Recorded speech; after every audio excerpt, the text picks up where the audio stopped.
October 23, 2025, 4:58 a.m. in the Caribbean Sea. The night watch aboard the USS Thomas Hudner had been quiet, routine. That was until three fast boats appeared on radar. Too small to be cargo, too fast to be fishing vessels. Speed 28 knots, bearing 241. And closing. Bridge, CIC, 3 small surface contacts, range 11 nautical miles and closing fast. The crew didn't need a briefing. They'd seen this pattern before. Small boats, tight formation, lights flickering on and off. The same signature often seen on Venezuelan-linked smuggling runs, moving through the Caribbean at night. 70 nautical miles to the south lay Venezuelan waters, but these boats weren't keeping their distance. Their course was direct, straight toward the U.S. destroyer. On the bridge, the officer on the deck scanned the darkness through his binoculars. Faint silhouettes emerged, low, sleek hulls, built for speed, not for comfort. The kind that was typically used in high-speed coastal interception, not random fishing trips. And no one runs silent this far north of Venezuela at 5 a.m. without a reason. Set Condition 3, man key stations.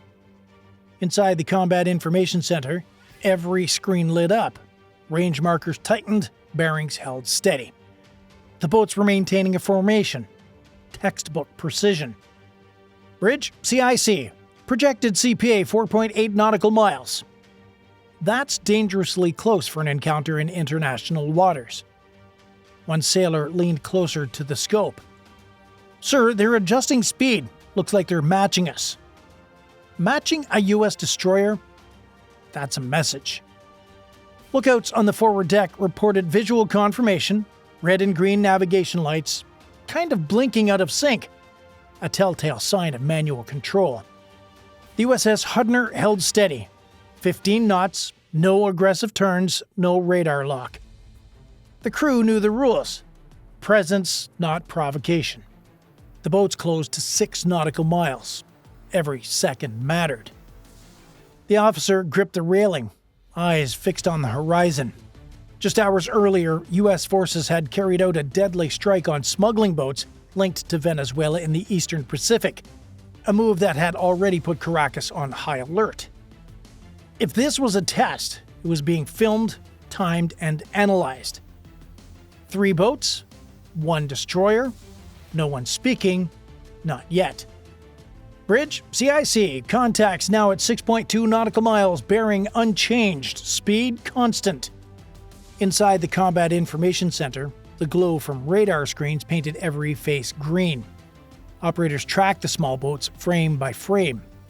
No erratic movements, no radio calls, just a silent, steady approach. The officer of the deck checked his watch, 5:01 a.m. 3 minutes since the contact first appeared, and they were already inside the ship's safety buffer. "Recommend we shift to Condition 2 readiness," came the voice from the combat center. "Negative," the officer replied. "We hold. Maintain Condition 3. The USS Thomas Hudner, an Arleigh Burke class destroyer built for both air and surface warfare, wasn't about to flinch. Its Spy 1D radar and Mk-45 naval gun were all live and manned. The Phalanx Sea Whiz on the aft deck, the last resort Gatling gun that spits out 50 rounds per second, tracked automatically, quietly humming in standby. But the ship's mission wasn't to fight, it was to show presence. Bridge, CIC, lead contact has altered course. CPA now 3.9 nautical miles. The tension just sharpened. At that distance, there's no reaction time if things go south. The captain stepped onto the bridge, calm but fully alert. Visual confirmation? Affirmative, sir. 3 hulls, likely small patrol craft. Similar to Guaycamacudo class used by the Venezuelan Navy. That changed everything. These didn't look like smugglers. They moved like professionals. Official or pretending to be. Through binoculars, the vessels were barely visible against the horizon. Their navigation lights were blinking inconsistently, as if they didn't want to be seen but couldn't risk total darkness. Bridge, CIC. They're splitting formation, 2 port, 1 starboard. Copy that. A pincer pattern. a probing maneuver. Bridge to engineering, maintain current speed and heading, do not deviate. The destroyer continued its steady glide across the Caribbean, unarmed in posture but fully capable if provoked. Below deck, sailors monitored the situation in silence. Every system on standby, every camera recording. The EO/IR sensors tracked the lead boat's heat signature. Twin outboards running hot, exhaust flaring bright on infrared. Range 2.9 nautical miles, they're closing. The captain leaned forward, voice calm but sharp. Broadcast on Maritime Channel 16. Let's make this official. The radio crackled to life. Unidentified Venezuelan naval vessels. This is a United States warship operating in international waters, approximately 70 nautical miles off the Venezuelan coast. Maintain safe distance. No response. Just silence and the sound of engines closing in. The silence on Channel 16 said everything. No acknowledgement, no hostility, just deliberate tension. And this wasn't random, because less than 24 hours earlier, the U.S. had taken action that sent shockwaves from the Pacific to Caracas. On October 22nd, U.S. forces operating in the Eastern Pacific intercepted and destroyed multiple drug smuggling boats linked to Venezuelan networks. The brief firefight left 5 dead, several captured, and millions in narcotics seized. Washington described it as a precision interdiction. Caracas called it an act of aggression.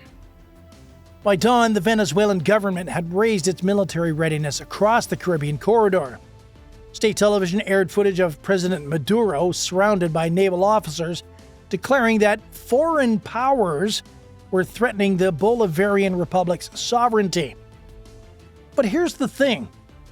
The U.S. Navy destroyer wasn't in Venezuelan waters. It was 70 nautical miles north, operating where it had every legal right to be. Still, that didn't matter politically. On Venezuelan state channels, however, the story was already spinning. 3 unidentified American warships spotted near the country's northern defense perimeter. The footage, grainy, distant, and clearly edited, ran on loop, painting the U.S. patrol as a near incursion. Back aboard the Thomas Hudner, the crew didn't see the broadcast, but they could feel its impact.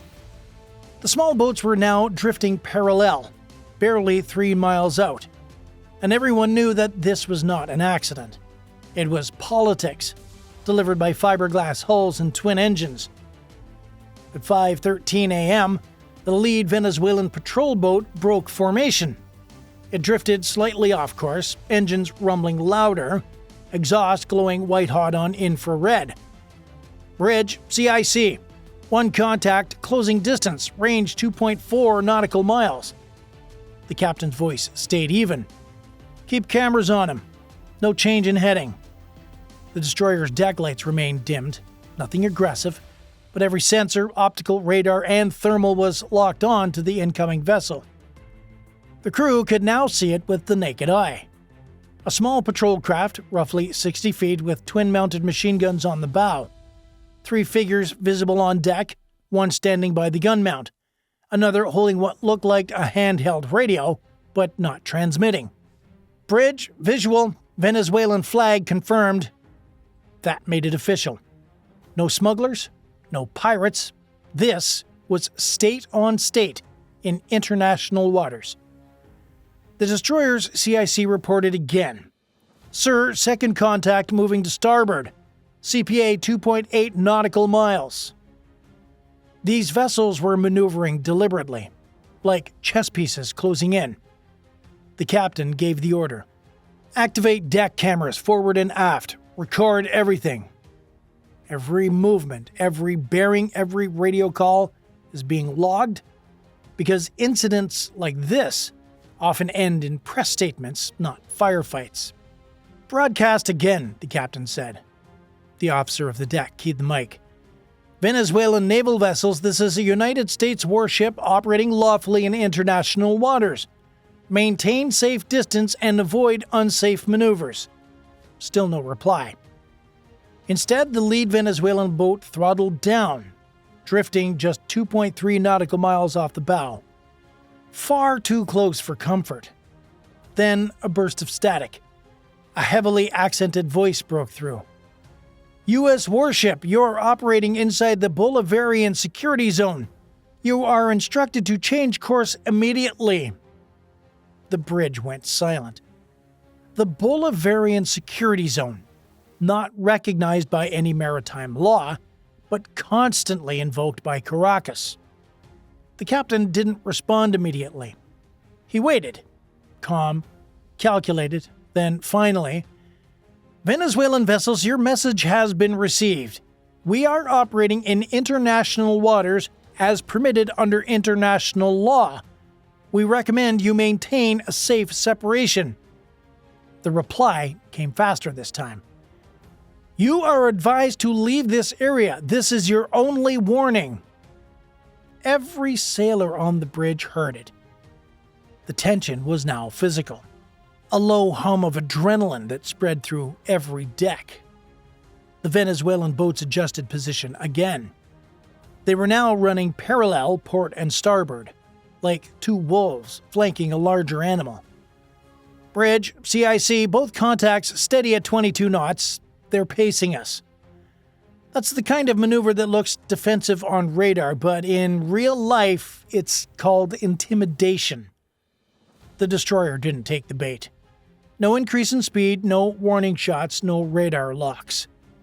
Engineering, maintain course and power, the captain said. He turned to his XO.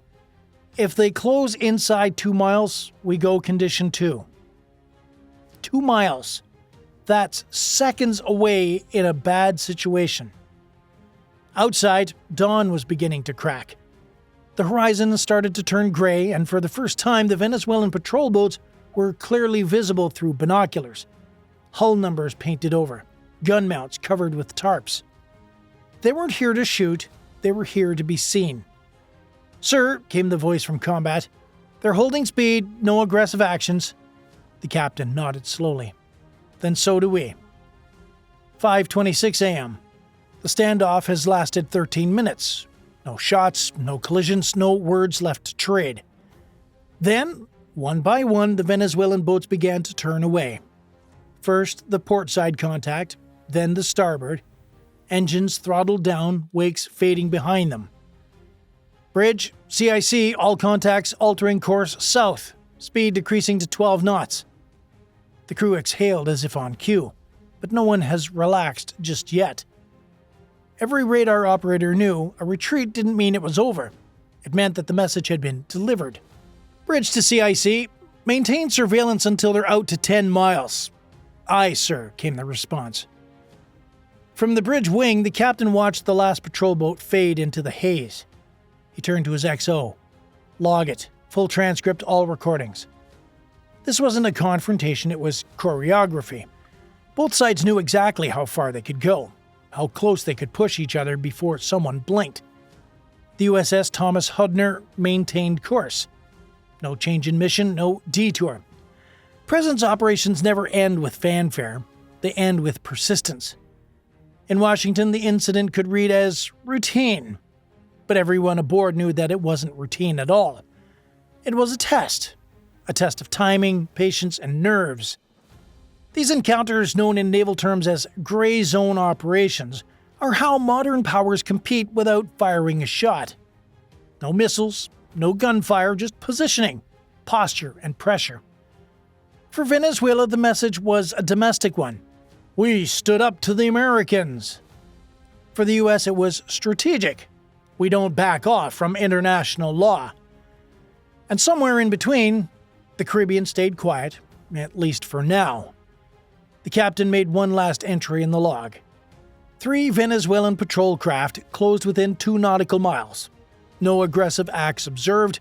Situation resolved. Mission ongoing. This wasn't an attack, he said quietly. It wasn't an accident. It was a message. And in the Caribbean, messages travel fast. As daylight spread over the Caribbean, the USS Thomas Hudner steamed on. Mission complete, message delivered. No one fired a shot because no one had to. Because this is how modern conflicts start, with presence, not with provocation. All right, it's time for the question of the day. If you were in command of that U.S. destroyer, would you have backed off or held the line? Drop your thoughts below. Thanks for watching today's breakdown. If you enjoyed this kind of real-world naval tension, hit like, subscribe, and turn that bell icon gray so you never miss the next one. And if you want to take it a step further and support the channel directly, please join the fleet. You'll get loyalty badges, priority responses, and you'll be helping us bring more true maritime stories to the surface. Just click join on our channel page and get on board. Because out here, it's not always about torpedoes and missiles. Sometimes it's just 3 small boats and 1 destroyer with nerves of steel. As one sailor said after the incident, it's not the waves that test you. It's what's coming over the horizon. I'll see you in the next one.